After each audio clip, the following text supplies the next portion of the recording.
నవభారత నిర్మాత డాక్టర్ బాబాసాహెబ్ అంబేద్కర్ గారి 69వ వర్ధంతి సందర్భంగా మన ప్రీతమ నాయకులు రామిరెడ్డి ప్రతాప్ కుమార్ రెడ్డి ఆదేశాల మేరకు మన పార్టీ కార్యాలయంలో ఘనంగా నిర్వహించుకోవటం మన అందరికీ గర్వకారణం.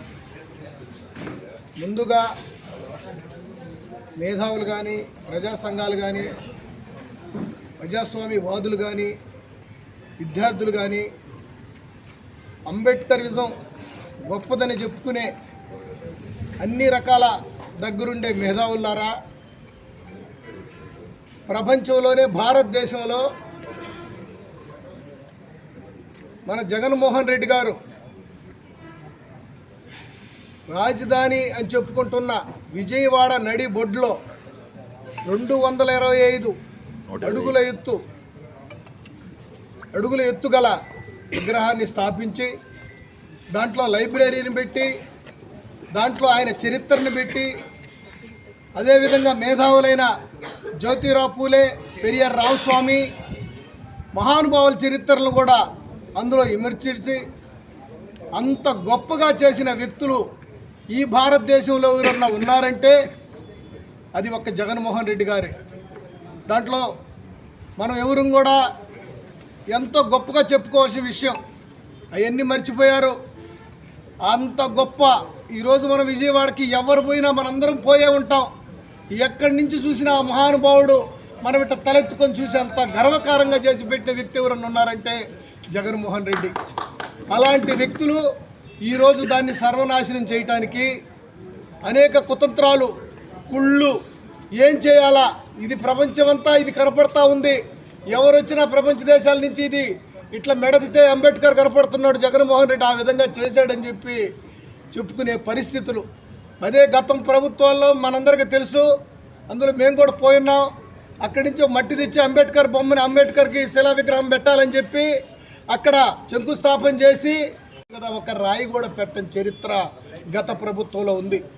అలాంటిది జగన్మోహన్ రెడ్డి వచ్చిన సందర్భంగా కరోనాను ఎదుర్కొంటూ ప్రజలకున్న ఇబ్బందులను ఎదుర్కొంటూ ఇంత గొప్ప కార్యక్రమాన్ని చేశాడంటే అంబేద్కర్ సామాన్యులకు ఒక్కరికి, ఏ ఎస్సీలకో, ఎస్టీలకో, బీసీలకో, మైనార్టీలకో కాదు, ఈ ప్రపంచంలో భారతదేశంలో మనం చెప్పుకోదగ్గ వ్యక్తి, మేధావి, ప్రపంచంలో అందరికంటే ఎక్కువ చదువులు చదివిన కార్ల్ మార్క్స్ తర్వాత ఎక్కువ చదువులు చదివిన వ్యక్తి ఎవరు ఉన్నారంటే అంబేద్కర్. ఈరోజు అందరికీ ఆయన ఆదర్శం.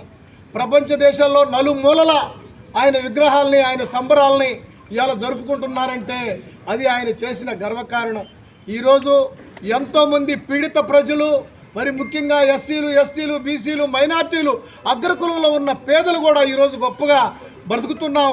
బ్రహ్మాండంగా సొక్కా ప్యాంట్ వేసుకొని ఇవాళ 10 మందిలోకి వచ్చామంటే ఆ మహానుభావుడు పెట్టిన రాసిన రాజ్యాంగమే తప్ప ఈరోజు ప్రతి ఒక్క నాయకులు చెప్తున్నారు ఆ రాజ్యాంగం అంటే లేకపోతే ఈరోజు ఎవరు కూడా ఆ ముందుకు పోయే పరిస్థితులే లేవు, మనం చూస్తూ ఉన్నాం. అలాంటి గొప్ప కార్యక్రమాలు మీకు తెలుసు. మన జగన్మోహన్ రెడ్డి గారు అంతా ఇన్ని కష్టాల్లో కూడా 17 మెడికల్ కాలేజీలు కట్టిస్తే వాటిల్ని ప్రైవేట్ పరం చేయడానికి ఎన్ని కుతంత్రాలు జరుగుతున్నాయో మనందరికీ తెలుసు. ఆలోచించాలా, ప్రజలు మేధావులని చెప్పుకునే ప్రతి ఒక్కళ్ళు ఆలోచించాలా. అదేవిధంగా ఇవాళ స్టీల్ ప్లాంటు ఎన్నో కోట్ల రూపాయలు మనం ఆదాయంలో ఉంటే దాన్ని అప్పులుగా చూపించి దాన్ని కూడా ప్రైవేట్ పరం చేస్తూ ఉంటే ఆ రోజు జగన్మోహన్ రెడ్డి ఉన్నప్పుడు దాన్ని ఖచ్చితంగా కాపాడుతామని చెప్పి కొంతమంది వ్యక్తులు చేసి రకరకాలుగా మాట్లాడిన వ్యక్తులు కూడా ఇవాళ బయటికి రావట్లే. అలాంటి పరిస్థితులు భారతదేశం మొత్తంలో ఆంధ్రప్రదేశ్ని అగ్రస్థానంలో నిలబెట్టిన జగన్మోహన్ రెడ్డి గారికి, అదేవిధంగా మన కావలి నియోజకవర్గంలో మన ప్రీతమ నాయకులు రామిరెడ్డి ప్రతాప్ కుమార్ రెడ్డి గారు మనకెన్నో కార్యక్రమాల్లో ముందుండి చాలా మంచి వ్యక్తి. ఎందుకంటే మనం ఇప్పుడు చూస్తూ ఉన్నాం రకరకాల మనుషుల్ని, ఎమ్మెల్యేలు అంటే ఎట్టుంటారో ఏందో మనకు తెలియదు. గతంలో చిన్న పిట్టి కాడి నుంచి పెద్దోళ్ళ దాకా రాన్న అంటే చెప్పుకునే వ్యక్తి ప్రతాప్ కుమార్ రెడ్డి గారి నాయకత్వంలో మనం పనిచేయటం అంటే ఇది గర్వించదగ్గ విషయం. అందుకని ఇక్కడికి వచ్చిన ప్రతి ఒక్కరికి పేరున జై భీమ్, జై అంబేద్కర్.